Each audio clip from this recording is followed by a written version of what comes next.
السلام علیکم ورحمۃ اللہ وبرکاتہ۔ کیا حال ہے سب کا؟ اہلاً و سہلاً مرحبا۔ آپ سب کو خوش آمدید کہتی ہوں قرآن کی اس مجلس میں۔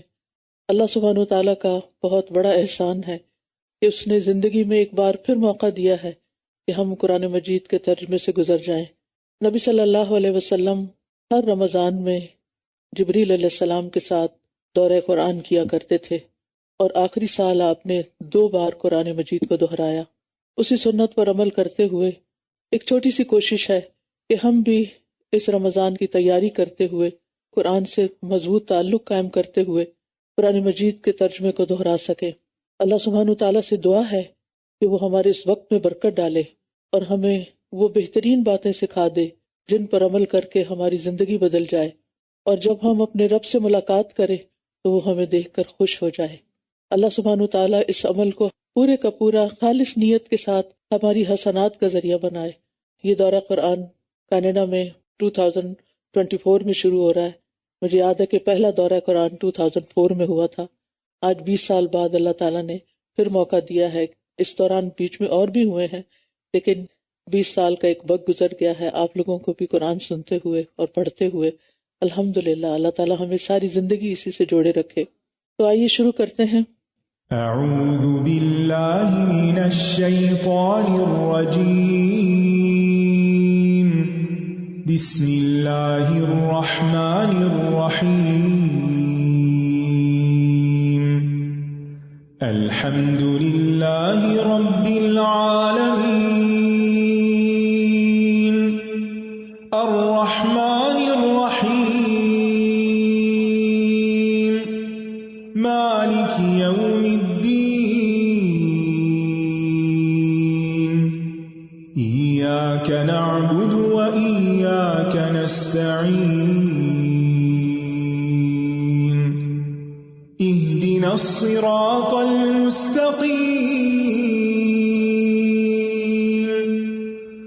صراط الذین انعمت علیہم غیر المغضوب علیہم ولا الضالین۔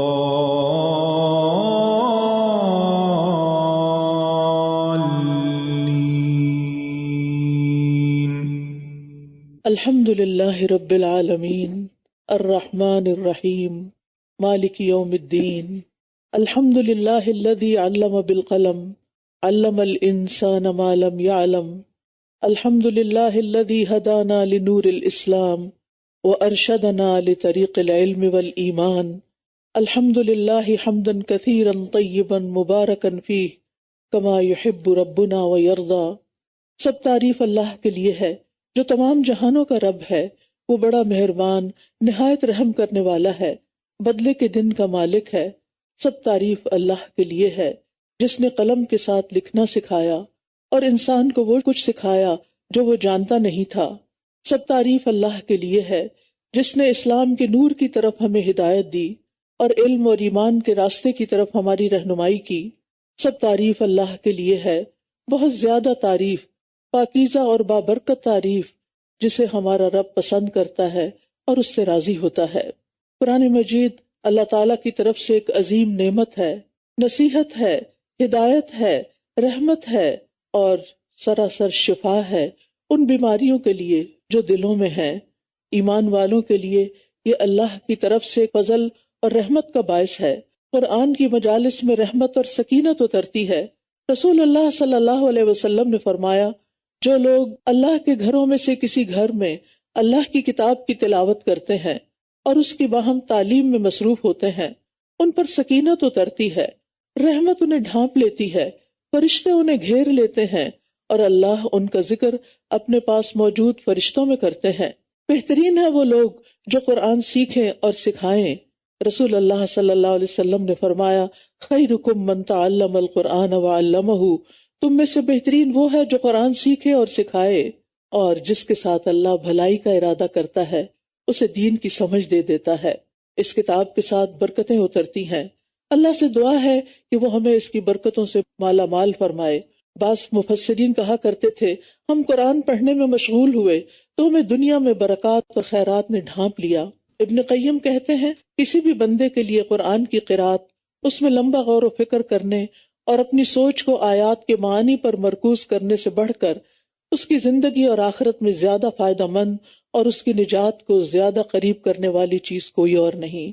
گویا یہ قرآن ہمیں دنیا اور آخرت دونوں کے فائدوں سے مالا مال کرتا ہے۔ تو آئیے آغاز کرتے ہیں۔ نحمدہ ونصلی علی رسولہ الکریم، اما بعد فاعوذ باللہ من الشیطان الرجیم، بسم اللہ الرحمن الرحیم۔ رب اشرح لی صدری ویسر لی امری واحلل عقدۃ من لسانی یفقہوا قولی۔ الحمد للہ رب العالمین الرحمن الرحیم مالک یوم الدین، ایاک نعبد وایاک نستعین، اہدنا الصراط المستقیم، صراط الذین انعمت علیہم غیر المغضوب علیہم ولا الضالین، آمین۔ سب تعریفیں اللہ ہی کے لیے ہیں جو تمام جہانوں کا رب ہے، بہت مہربان، نہایت رحم کرنے والا ہے، بدلے کے دن کا مالک ہے۔ صرف تیری ہی ہم عبادت کرتے ہیں اور صرف تجھ ہی سے ہم مدد چاہتے ہیں۔ ہمیں سیدھا راستہ دکھا، ان لوگوں کا راستہ جن پر تو نے انعام کیا، ان کا نہیں جن پر تیرا غضب ہوا، اور نہ گمراہ ہونے والوں کا۔ سورۃ الفاتحہ قرآن مجید کی سب سے افضل سورت ہے۔ انس رضی اللہ عنہ کہتے ہیں کہ نبی صلی اللہ علیہ وسلم کسی سفر میں تھے تو ایک آدمی آپ کے پاس اترا۔ اس نے بتایا کہ نبی صلی اللہ علیہ وسلم نے اس کی طرف متوجہ ہو کر فرمایا، کیا میں تمہیں قرآن کے افضل حصے کے بارے میں نہ بتاؤں؟ پھر آپ نے اس پر الحمدللہ رب العالمین کی تلاوت کی۔ سورۃ الفاتحہ میں اللہ کے 5 نام ہیں، اللہ، الرب، الرحمن، الرحیم اور مالک۔ رب کا معنی معبود، سردار یا آقا، مالک اور اصلاح کرنے والا، اور یہ سب معنی رب العالمین کو شامل ہیں۔ ربوبیت کے معنی میں ایک چیز کو یا کسی شخص کو درجہ بدرجہ ترقی دینا اور پرورش کرتے ہوئے اسے درجہ تمام و کمال تک پہنچا دینا ہے۔ اللہ سبحانہ و تعالی اپنے تمام بندوں کو پالنے والا ہے، وہ سب کا رب ہے، لیکن اس کی خاص تربیت ان لوگوں کے لیے ہے جو اس کے چنے ہوئے بندے ہوتے ہیں۔ وہ ان کے دلوں، ان کی روحوں، ان کے اخلاق اور ان کے معاملات کی تربیت کرتا ہے۔ اور اس نام کے ساتھ ہم اللہ تعالیٰ سے اکثر دعا کرتے ہیں، ربنا اور ربی کہہ کر۔ قرآن مجید میں 40 سے زیادہ مرتبہ رب کا لفظ دعا کے ساتھ استعمال ہوا ہے کہ یا رب تو ہی ہمارا خالق ہے، تو ہی ہمارا مالک ہے، تو ہی ہمیں روزی دیتا ہے، تیری ہی طرف ہمیں پلٹ کر جانا ہے۔ اور پھر سب تعریف اسی کے لیے ہے، الحمدللہ، جو کہ عبادت میں سے افضل ترین عبادت ہے، اللہ کا شکر گزار بندہ بننا۔ اور کس کا شکر گزار؟ وہ جس نے پیدا کیا، وہ جس نے صرف ہمیں نہیں سارے جہانوں کو پیدا کیا۔ وہ صرف ہماری ہی پرورش نہیں کر رہا، وہ سارے جہان والوں کی کر رہا ہے۔ اور صرف وہ رب ہی نہیں بلکہ الرحمن الرحیم ہے، نہایت مہربان ہے۔ الرحمن اللہ تعالیٰ کا ذاتی نام ہے۔ قل ادعوا اللہ او ادعوا الرحمن ایما تدعوا فلہ الاسماء الحسنی، کہہ دیجیے اللہ کہہ کے پکارو یا رحمان کہہ کے پکارو، یعنی اللہ بھی ذاتی نام ہے اور رحمان بھی ذاتی نام ہے۔ جس نام سے بھی تم اسے پکارو گے تو اسی کے لیے اچھے اچھے نام ہیں۔ الرحمن میں اللہ کی وسیع رحمت ہے، اور الرحیم اس بات پہ دلالت کرتا ہے کہ یہ رحمت اس کے خاص بندوں تک پہنچنے والی ہے۔ الرحمن میں مبالغہ الرحیم سے زیادہ ہے۔ رحمان کا لفظ قرآن مجید میں 75 بار ذکر کیا گیا ہے، اور الرحیم کا ذکر 100 سے زیادہ مرتبہ کیا گیا ہے۔ اللہ تعالیٰ کی رحمت ہر چیز پر وسیع ہے۔ وَرَحْمَتِي وَسِعَتْ كُلَّ شَيْءٍ، اللہ کی رحمت اس کے غضب پر بھاری ہے۔ اللہ کی 100 رحمتیں ہیں جن میں سے صرف ایک رحمت دنیا والوں کے لیے ہے، باقی ساری رحمتیں 99 آخرت میں بندوں کی نجات کے لیے کام آئیں گی۔ سورۃ الفاتحہ میں اللہ تعالیٰ نے عظیم امور کا ذکر کیا ہے، حمد کا ذکر کیا جو عبادت میں بہترین عبادت ہے، یعنی اللہ کی تعریف اور اس کا شکر ادا کرنا۔ اللہ کا نام اسم اعظم ہے۔ رب العالمین میں اس کی قدرت کے کمالات نظر آتے ہیں۔ رحمت بندے سے متعلق سب سے بہترین جسچر ہے۔ مالک یوم الدین، یوم الدین قیامت کا دن سب سے بڑا دن ہے۔ ایاک نعبد، یہ اللہ کا سب سے بڑا حق ہے کہ ہم اس کی عبادت کریں۔ ایاک نستعین، یہ بندے کے حصے میں آنے والی بہترین دعا ہے اور مدد مانگنا ہے۔ اور اہدنا الصراط المستقیم، سب سے بہترین دعا ہے، کیونکہ اگر انسان صحیح رستے پہ چل پڑتا ہے تو صحیح منزل تک بھی پہنچ جاتا ہے۔ اور پھر انعمت علیہم سب سے افضل ترین لوگ ہیں، اور مغضوب علیہم اور ضالین یہ سب سے زیادہ حق سے دور اور اللہ کے ناپسندیدہ بندے ہیں۔ لہٰذا یہ سورت بہترین سورت ہے جسے ہم ہر نماز میں پڑھتے ہیں، ہر نماز کی ہر رکعت میں پڑھتے ہیں۔ اس کو پڑھتے ہوئے اللہ کی حمد و ثنا کو یاد رکھیے، اللہ سے دعا مانگیے اور اس کی رحمت کو یاد رکھیے، اور اس کے قیامت کے دن کے مالک ہونے کو یاد رکھیے، کیونکہ اللہ ہی ہے جس نے ہمیں پیدا کیا اور جس کے پاس ہمیں جانا ہے اور جس کی طرف ہمارے سارے معاملات لوٹتے ہیں، جو ہر معاملے میں ہمارے کام آنے والا ہے، ہر چیز کا مالک ہے، اور پھر اس سے ہمیں مایوس نہیں ہونا، اس سے خیر اور برکت اور بھلائی مانگتے چلے جانا ہے۔ اور اس کی رحمتوں میں سے ایک بڑی رحمت ہے کہ اس نے ہمارے لیے یہ کتاب نازل کی ہے جسے آج ہم پڑھنے جا رہے ہیں۔ اس کتاب کی سب سے طویل ترین، سب سے لمبی سورت سورۃ البقرہ ہے، جس کا پڑھنا باعث برکت ہے، جس کا چھوڑنا باعث حسرت ہے، اور جس گھر میں یہ پڑھی جاتی ہے وہاں سے شیاطین بھاگ جاتے ہیں۔ تو آئیے آغاز کرتے ہیں سورۃ البقرہ کا۔ بسم اللہ الرحمن الرحیم، الف لام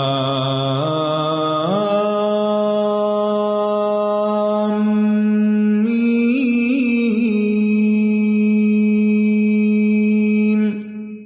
ذالک الکتاب لا ریب فیہ ہدی للمتقین الذین یؤمنون بالغیب ویقیمون الصلاة ومما رزقناہم ينفقون والذین یؤمنون بما انزل الیک وما انزل من قبلک وبالآخرة هم یوقنون اولئک علی ھدی من ربہم واولئک هم المفلحون۔ الف لام میم، الف لام میم، ذالک الکتاب لا ریب فیہ ھدی للمتقین، یہ وہ کتاب ہے جس میں کوئی شک نہیں، تقوی والوں کے لیے ہدایت کا ذریعہ ہے۔ کون ہے تقوی والے؟ الذین یؤمنون بالغیب ویقیمون الصلاة ومما رزقناہم ینفقون۔ تقوی والے تو وہ ہیں وہ جو غیب پر ایمان لاتے ہیں اور نماز قائم کرتے ہیں، اور جو رزق ہم نے انہیں دیا ہے اس میں سے وہ خرچ کرتے ہیں۔ غیب سے مراد وہ سارے حقائق ہیں جو انسان کے حواس اور عقل کی رسائی سے باہر ہیں۔ حدیث جبریل جس کے راوی امیر المؤمنین عمر رضی اللہ عنہ ہیں، اس میں رسول اللہ صلی اللہ علیہ وسلم نے ایمان کی تعریف یہ بیان فرمائی کہ آدمی اللہ تعالیٰ پر، اس کے فرشتوں پر، اس کی کتابوں پر، اس کے رسولوں پر، یوم آخرت پر اور اچھی یا بری تقدیر پر ایمان لائے، اور یہ سب چیزیں غیب میں شامل ہیں کیونکہ انہیں دیکھے بغیر ان پر ایمان لایا جاتا ہے۔ کتاب اگرچہ ہمارے سامنے ہے، یہ اتری بذریعہ وحی ہے، لہٰذا وحی بھی ایک غیبی عمل ہے، تو اس کتاب سے وہ ہدایت پا سکتا ہے جو غیب پر اور ان تمام چیزوں پر ایمان رکھتا ہو۔ تو غیب پر ایمان لانے والے ہی متقی ہیں۔ والذین یؤمنون بما انزل الیک وما انزل من قبلک وبالآخرۃ ھم یوقنون، اور وہ جو اس پر ایمان لاتے ہیں جو آپ پر نازل کیا گیا، یعنی قرآن اور سنت، کیونکہ آپ پر صرف قرآن نہیں اترا۔ اللہ تعالیٰ فرماتے ہیں وَأَنزَلَ اللَّهُ عَلَيْكَ الْكِتَابَ وَالْحِكْمَةَ، اور اللہ نے آپ پر کتاب اور حکمت نازل فرمائی ہے، یعنی صرف کتاب نازل نہیں ہوئی، حدیث بھی اللہ کی طرف سے نازل ہوئی ہے جو نبی صلی اللہ علیہ وسلم پر وحی خفی کے ذریعے نازل ہوئی، جس کی ہم تلاوت نہیں کرتے لیکن وہ بھی وحی پر مبنی ہے۔ اور پھر یہ لوگ وما انزل من قبلک، اس پر بھی ایمان لاتے ہیں جو آپ سے پہلے کتابیں نازل ہوئیں، جو پچھلے پیغمبروں پر صحیفے وغیرہ نازل ہوئے، ان پر بھی متقی لوگ ایمان لاتے ہیں۔ اور سب سے بڑھ کر وبالآخرۃ ھم یوقنون، آخرت پر وہ یقین رکھتے ہیں، کیونکہ آخرت آخری دن ہے جس میں ہم سب کو لوٹ کر جانا ہے، وہ یوم الدین ہے، وہ بدلے کا دن ہے جس کی طرف ہمیں لوٹنا ہے، اور اس دن اللہ سبحانہ وتعالی ہم سب کا حساب لے گا۔ اس دن ہماری قسمتوں کا فیصلہ ہوگا، کچھ لوگ جنت میں جائیں گے اور کچھ جہنم میں جانے والے ہیں۔ لہٰذا کامیاب وہ ہیں جو ان صفات پر عمل کریں اور آخرت پر یقین رکھیں، تو اولئک علی ھدی من ربہم واولئک ھم المفلحون، یہی لوگ اپنے رب کی طرف سے ہدایت پر ہیں اور یہی لوگ دراصل فلاح پانے والے ہیں۔ تو کامیاب ہونے والوں کی یہ صفات یاد رکھیے، اور صرف یاد ہی نہیں رکھنا بلکہ ان پر عمل بھی کرنا ہے۔ اقامت صلاۃ جسم کا فعل ہے، ایمان بالغیب دل کا فعل ہے، اور مما رزقناہم ينفقون، اس میں سے جو ہم نے رزق دیا، چاہے وہ مال ہے، چاہے وہ اولاد ہے، چاہے وہ ہماری صلاحیتیں ہیں، چاہے ہمارا وقت ہے، ہماری زندگی ہے، ہماری جوانی ہے، ہمارے پاس جو کچھ بھی ہے وہ ہمارا اپنا نہیں، وہ ہمارے رب کا دیا ہوا ہے۔ اس لیے ہماری خوش قسمتی کی بات یہ ہے، ہماری کامیابی کی ضمانت اس میں ہے کہ اس کو ہم اپنے رب ہی کی خاطر، اپنے رب ہی کے نام پر دوسروں پر خرچ کریں، اپنے رب کے نام پر دینے والے ہوں۔ یہ کامیاب لوگوں کی صفات میں سے خاص صفت ہے۔ تو یہ لوگ ہدایت پر ہیں جن کے اندر یہ صفات پائی جاتی ہوں، اور یہی کامیابی کی ضمانت ہے۔ جب قرآن پڑھ رہے ہوں، آپ قرآن سن رہے ہوں، تو اپنے بارے میں سوچئے کہ کیا یہ ساری صفات میرے اندر ہیں، کیا میں اس پر ایمان رکھتی ہوں، کیونکہ ایمان کے بغیر تو کوئی عمل قبول ہی نہیں، اور ایمان کے اندر پورا یقین ہونا بہت ضروری ہے، کیونکہ شکوک و شبہات جو ہیں وہ انسان کو حق سے دور کر دیتے ہیں، اس کے ایمان کے منافی ہوتے ہیں۔ اور جب دل میں اللہ کے بارے میں یا اس کی کتاب کے بارے میں یا اس کے رسول کے بارے میں یا آخرت کے بارے میں کوئی شک آ جائے اور یقین ختم ہو جائے، تو سمجھیے کہ ایمان ڈاواڈول ہے، ایمان یا تو کمزور ہے یا پھر ختم ہو گیا ہے، اور اس کے بغیر تو پھر کوئی بھی عمل قابل قبول نہیں۔ پھر فرمایا ان الذین کفروا سواء علیہم اانذرتہم ام لم تنذرہم لا یؤمنون، بے شک جن لوگوں نے کفر کیا ان کے لیے برابر ہے کہ آپ انہیں ڈرائیں یا نہ ڈرائیں، وہ ایمان نہیں لائیں گے۔ یہاں لا یؤمنون سے مراد تمام کفار تو نہیں ہو سکتے، کیونکہ بہت سے کافر دعوت اسلام کے نتیجے میں ایمان لائے اور الحمدللہ اب بھی ایمان لا رہے ہیں۔ اس سے مراد وہ لوگ ہیں جو پچھلی آیات میں مذکور 6 چیزوں یا ان میں سے بعض کا انکار کر دیتے ہیں، اور ہٹ دھرمی کی اس حد تک پہنچ جاتے ہیں کہ اگر یہ حق بھی ہو تو ہم اسے نہیں مانیں گے، یعنی جو ضد کا شکار ہوں۔ جیسے نبی صلی اللہ علیہ وسلم کے زمانے میں بعض یہود مدینہ اور ابو جہل اور اس کے ساتھی، انہوں نے طے کر لیا تھا کہ ہم نے ماننا نہیں۔ تو جو لوگ ضد کا شکار ہو جائیں، ہٹ دھرمی کا شکار ہو جائیں، پھر ان پر نصیحت اثر نہیں کرتی۔ نصیحت تو اس پر اثر کرتی ہے جو کھلے دل سے نصیحت کو قبول کرنا چاہتا ہے، جو ان بائسڈ ہو کر کسی حقیقت اور حق کو سمجھنا چاہتا ہے، اور جو ضد کا شکار ہو تو پھر ختم اللہ علی قلوبہم وعلی سمعہم وعلی ابصارہم غشاوۃ ولہم عذاب عظیم، اللہ نے ان کے دلوں اور کانوں پر مہر لگا دی ہے اور ان کی آنکھوں پر پردہ ہے اور ان کے لیے بہت بڑا عذاب ہے، یعنی ان کے برے اعمال کے نتیجے میں ان کے دلوں پر مہر لگی ہے، کیونکہ ان کے ضمیر مردہ ہو چکے ہیں۔ قبول حق کی وہ استعداد جو فطرتاً ان کے اندر رکھی گئی تھی وہ ان سے چھن چکی ہے۔ مہر اگرچہ اللہ نے لگائی ہے، لیکن وجہ ان کا اپنا عمل ہے، ان کی اپنی ضد اور ہٹ دھرمی ہے، جیسے قرآن مجید میں آتا ہے بل طبع اللہ علیہا بکفرہم فلا یؤمنون الا قلیلا، بلکہ اللہ نے ان پر ان کے کفر کی وجہ سے مہر لگا دی ہے، لہٰذا وہ بہت کم ایمان لائیں گے۔ اور عام انسانوں کے لیے گناہ جو ہیں وہ دلوں کو سیاہ کر دیتے ہیں۔ اگر انسان گناہ کرتا ہے اور دل پہ سیاہ نقطہ آتا ہے اور دل کے اندر ایک پریشانی آتی ہے تو انسان کو باز آ جانا چاہیے، استغفار اور توبہ کرنی چاہیے، تو انسان کا دل پھر سے چمک اٹھتا ہے، پھر سے دل زندہ ہو جاتا ہے۔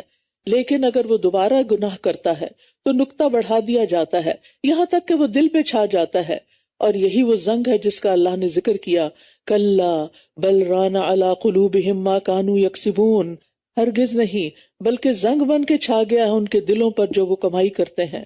لہٰذا اپنے دلوں کا جائزہ لیتے رہیے کہ دل روشن ہے یا سیاہ ہے، دل مطمئن ہے یا بے چین ہے۔ اگر بے چین ہے تو پھر قرآن کی تلاوت اور قرآن کے معنی پر غور کر کے دلوں کو شفا حاصل کرنے کے قابل بنائیے۔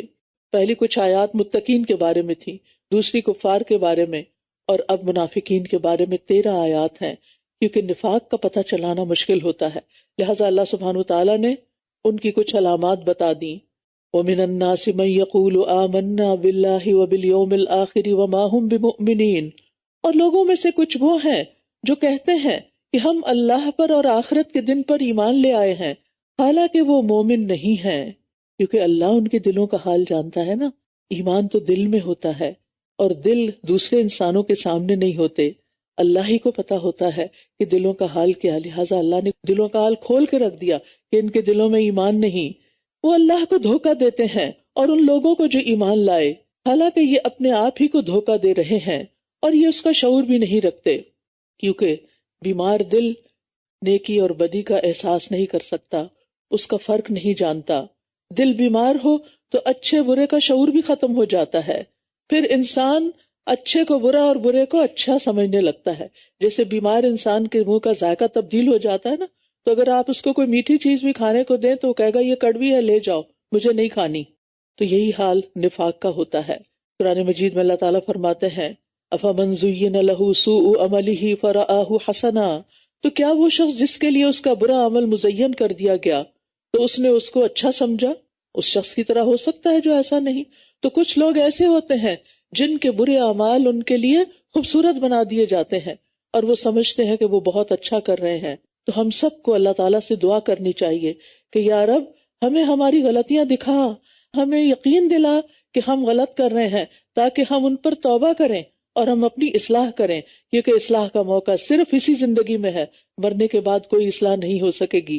فی قلوبہم مرض فزادہم اللہ مرضا ولہم عذاب علیم بما کانوا یکذبون، ان کے دلوں میں ایک مرض ہے تو اللہ نے ان کے مرض کو اور زیادہ کر دیا، اور ان کے لیے دردناک عذاب ہے کیونکہ یہ جھوٹ بولتے تھے۔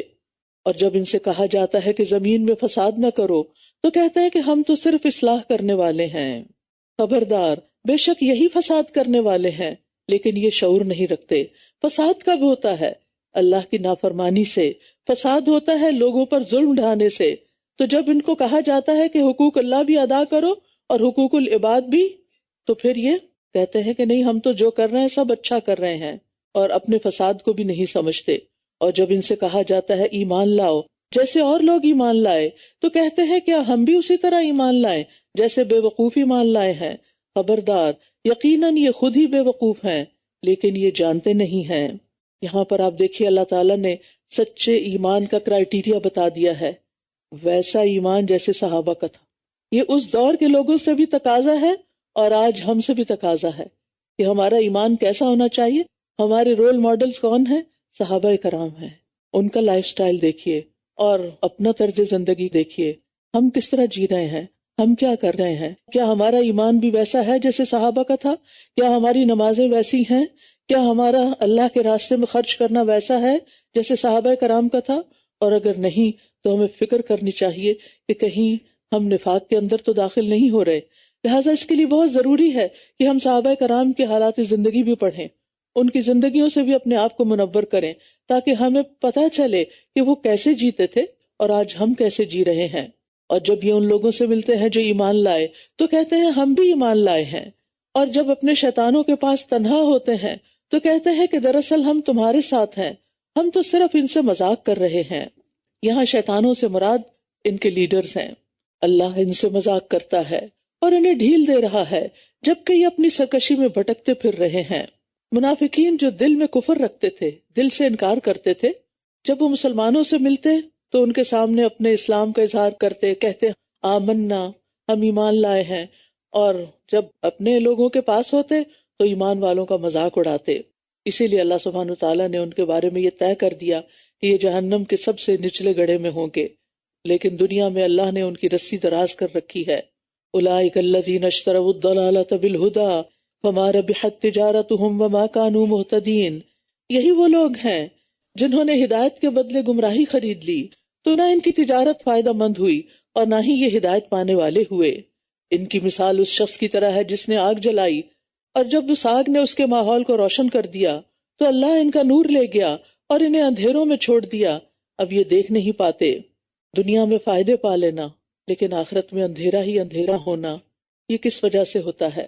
اس لیے کہ انسان دنیا میں تو بظاہر اسلام کا اظہار کر کے مسلمانوں کے ساتھ اپنے رشتے جوڑ سکتا ہے، ان کا وارث بن سکتا ہے، مال غنیمت اور دیگر بے شمار فائدے حاصل کر سکتا ہے، لیکن جب انسان اس دنیا سے جاتا ہے تو پھر ساری روشنی، ساری نعمتیں، سب کچھ چھن جاتا ہے اور پھر اندھیروں میں ڈوب جاتا ہے۔ قبر کا اندھیرا، محشر کا اندھیرا، جہنم کا اندھیرا۔ تو جو لوگ ایمان لا کر پھر کفر کی طرف پلٹ جائیں، ان کے لیے پھر دنیا میں بھی اندھیرے ہیں اور آخرت میں بھی اندھیرے ہیں۔ صم بکم عمی فہم لا یرجعون، بہرے ہیں، گنگے ہیں، اندھے ہیں، بس یہ سیدھے رستے کی طرف نہیں لوٹیں گے۔ یا ان کی مثال آسمان سے برستی زوردار بارش کی طرح ہے، جس میں اندھیرے ہیں اور گرج اور چمک ہے۔ یہ کڑک کے باعث موت کے ڈر سے اپنی انگلیاں اپنے کانوں میں ڈال لیتے ہیں، اور اللہ کافروں کو گھیرے ہوئے ہے۔ قریب ہے کہ بجلی ان کی نگاہوں کو اچک لے جائے۔ جب بھی وہ ان کے لیے راستہ روشن کرتی ہے تو یہ اس میں چل پڑتے ہیں، اور جب ان پر اندھیرا چھا جاتا ہے تو یہ کھڑے رہ جاتے ہیں۔ اور اگر اللہ چاہتا تو ان کی سماعت اور بصارت لے جاتا، بے شک اللہ ہر چیز پر پوری قدرت رکھنے والا ہے۔ یہاں اللہ تعالیٰ نے منافقین کے ایک دوسرے گروہ کی مثال بیان فرمائی ہے، جو بظاہر تو مسلمان ہو گئے تھے لیکن کمزور ایمان کی وجہ سے ہمیشہ تذبذب اور شک میں رہے۔ راحت اور آرام کی صورت میں مطمئن نظر آتے تھے، یعنی جب اسلام کے آسان احکام ہوتے تو پھر خوش رہتے، اور جب کسی تکلیف کا سامنا ہوتا تو شک و شبہ میں پڑ جاتے۔ اللہ تعالیٰ نے سورۃ الحج میں بھی اس کے بارے میں فرمایا ہے، وَمِنَ النَّاسِ مَن يَعْبُدُ اللَّهَ عَلَى حَرْفٍ فَإِنْ أَصَابَهُ خَيْرٌ اطْمَأَنَّ بِهِ وَإِنْ أَصَابَتْهُ فِتْنَةٌ انقلب عَلَى وَجْهِهِ خَسِرَ الدُّنْيَا وَالْآخِرَةَ ذَلِكَ هُوَ الْخُسْرَانُ الْمُبِينُ۔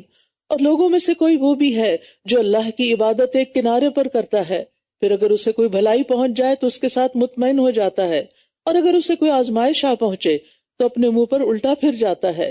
اس نے دنیا اور آخرت کا نقصان اٹھایا تو یہی صریح خسارہ ہے۔ تو ہم سب کو اپنے آپ کا جائزہ لینا ہے کہ کہیں ہم صرف اچھے حالات میں ہی تو فرما بردار، اطاعت گزار اور عبادت گزار نہیں ہوتے، بلکہ ہر حال میں، تنگی ہو یا خوشحالی، دل خوش ہو یا ناخوش، حالات ہمارے موافق ہوں یا ناموافق ہوں، ہم ہر حال میں اللہ کی اطاعت کرنے والے ہیں یا نہیں، ورنہ کہیں ایسا نہ ہو کہ ہم نفاق کی حدوں کو پار کر جائیں اور نفاق میں داخل ہو جائیں، کیونکہ یہ تو منافقانہ طرز عمل ہے کہ صرف اچھے حالات میں ہی عبادت کرنا۔ پھر اللہ سبحانہ وتعالیٰ تمام لوگوں کو دعوت دے رہے ہیں، یا ایھا الناس اعبدوا ربکم الذی خلقکم والذین من قبلکم لعلکم تتقون۔ اے لوگوں، اپنے رب کی عبادت کرو جس نے تمہیں پیدا کیا، اور ان لوگوں کو بھی جو تم سے پہلے تھے، تاکہ تم بچ جاؤ، دنیا میں گناہوں سے بچ جاؤ اور آخرت میں عذاب سے بچ جاؤ۔ کیوں عبادت کرو اپنے رب کی؟ اس لیے کہ تمہارا رب تو وہ ہے، وہ جس نے تمہارے لیے زمین کو فرش اور آسمان کو چھت بنایا اور آسمان سے پانی برسایا، پھر اس کے ذریعے تمہارے لیے رزق کے طور پر پھل پیدا کیے، بس تم اللہ کے ساتھ کسی کو شریک نہ ٹھہراؤ جبکہ تم جانتے ہو۔ تو یہاں اللہ کی وحدانیت بیان ہوئی ہے کہ صرف ایک اللہ کی عبادت کرنی ہے اور اس کے ساتھ کسی کو شریک نہیں کرنا۔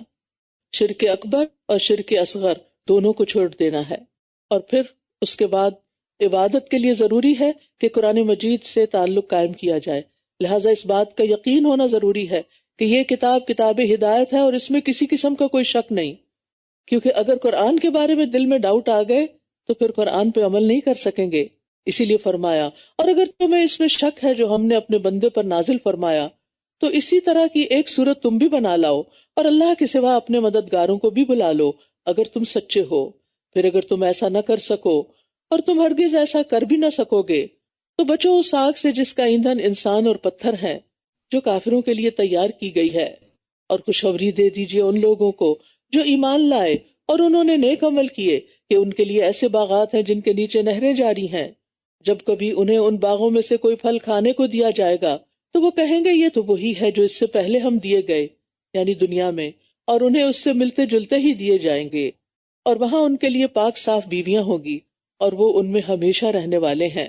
یاد رکھیے یہاں پر ایمان کے ساتھ عمل صالح کا ذکر الگ سے بھی کیا گیا ہے، اگرچہ عمل صالح ایمان کے اندر شامل ہے لیکن الگ سے عمل صالح اس لیے بھی کیونکہ عموماً ہم سے عمل میں کوتاہی ہو جاتی ہے، تو خالی ایمان لے آنا کافی نہیں، جیسے بعض لوگ کہتے ہیں اب نماز روزے وغیرہ کی تکلفات کی ضرورت نہیں، صرف لا الہ الا اللہ پڑھنے والا جنت میں داخل ہو جائے گا، ہمارے اندر ایمان ہے۔